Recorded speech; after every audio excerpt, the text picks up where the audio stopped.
Hi viewers, నమస్తే. Welcome to Vihani recipes. ఈరోజు recipe వచ్చేసి ఓవెన్ లేకుండా ఎగ్లెస్ మలాయ్ కేక్ ఎలా తయారు చేసుకోవాలో నేను ఇప్పుడు చూపించబోతున్నాను. ఈ మలాయ్ కేక్ కరెక్ట్ మెజర్మెంట్స్తో ఉన్న ఇంగ్రీడియంట్స్ తీసుకుని చేస్తే ఎంతో పర్ఫెక్ట్గా అలాగే జ్యూసీగా ఉంటుంది. సో వీడియోని ఎక్కడ స్కిప్ చేయకుండా ఫుల్గా చూడండి. ముందుగా స్టవ్ వెలిగించుకొని దాని మీద ప్యాన్ పెట్టుకుని ఒక 2 కప్స్ మిల్క్ని వేసుకోండి. నేను ఇది ఇప్పుడు నార్మల్ మిల్కే తీసుకున్నానండి. దీనికి ఫుల్ ఫ్యాట్ మిల్క్ అలాగే క్రీమ్ మిల్క్ ఏవి అవసరం లేదు. నార్మల్ పాలు తీసుకుంటే చాలు. 2 కప్స్ మిల్క్ తీసుకున్న తర్వాత అందులో 2 టేబుల్ స్పూన్స్ మిల్క్ పౌడర్ని యాడ్ చేయండి. మీ దగ్గర మిల్క్ పౌడర్ లేకపోతే స్కిప్ చేయండి. ఒకవేళ ఉంటే వేసుకోండి. జస్ట్ ఫ్లేవర్ కోసం నేను యాడ్ చేస్తున్నాను.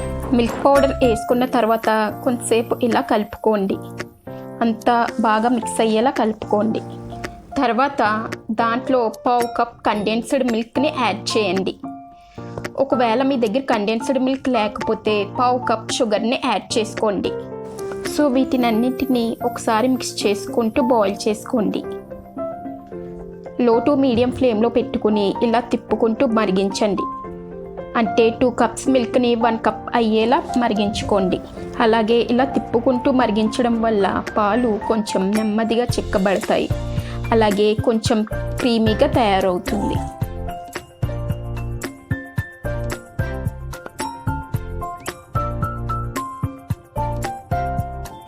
చూసారు కదా, ఆల్మోస్ట్ మలాయ్ రెడీ అయిపోయింది.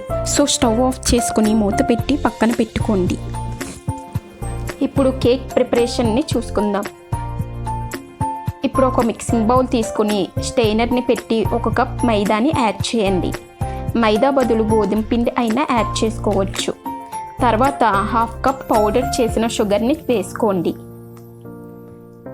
అలాగే 1 tablespoon baking powder, 1/2 tablespoon baking సోడాని యాడ్ చేసుకోండి. సో వీటినన్నింటినీ మొత్తం ఇలా జల్లించుకోండి.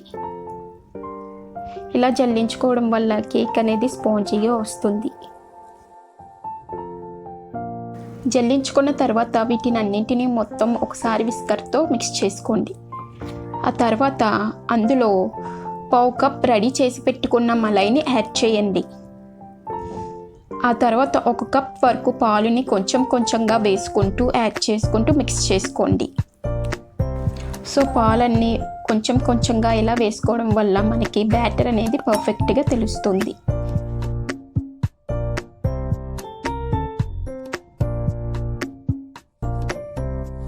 ఇప్పుడు ఆ కేక్ బ్యాటర్లో 1 టేబుల్ స్పూన్ వెనిలా ఎసెన్స్ వేసుకొని కలుపుకోండి.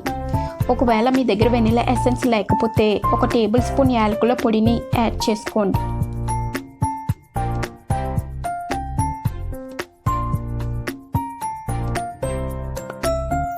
వీటినన్నిటిని మిక్స్ చేసిన తర్వాత 2 టేబుల్ స్పూన్ల కుకింగ్ ఆయిల్ని యాడ్ చేసుకొని మిక్స్ చేసుకోండి.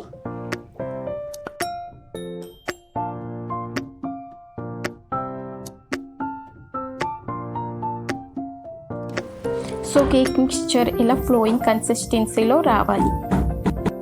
ఇప్పుడు కేక్ టిన్ తీసుకుని ఆయిల్ అప్లై చేసి మైదాతో డస్ట్ చేసుకోండి. ఇలా ఒకవేళ మీ దగ్గర ఇలాంటి అల్యూమినియం టిన్ లేకపోతే స్టీల్ బౌల్ తీసుకుని దాంట్లో సేమ్ ప్రాసెస్ ఇలాగ ఆయిల్ అప్లై చేసి మైదాని డస్ట్ చేసుకొని పెట్టుకోండి.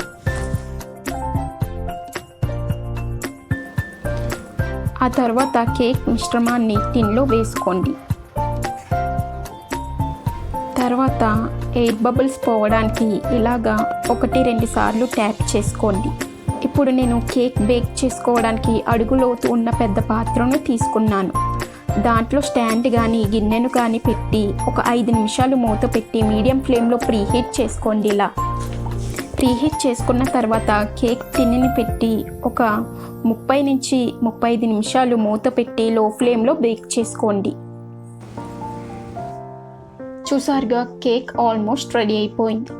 ఎంత చాక్లెటీగా ఎమ్మీగా వచ్చిందో చూసారా.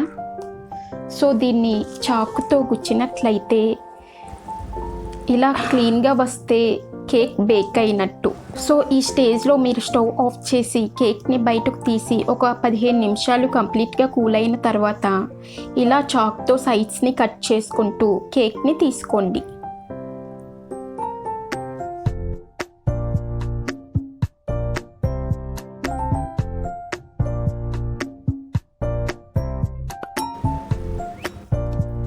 వావ్, చూసారుగా ఎంత పర్ఫెక్ట్గా బేక్ అయిందో.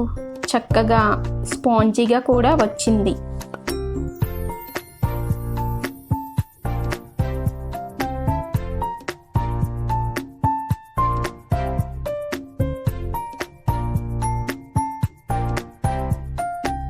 ఇప్పుడు ఈ కేక్ని ఫోర్క్ స్పూన్తో ఇలా ఘాట్లు పెట్టుకుంటూ వెళ్ళండి.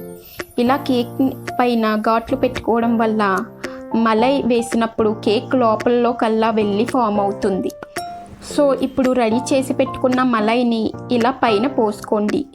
దానిపైన డ్రై ఫ్రూట్స్ని చల్లుకోండి, చాలా బాగుంటుంది.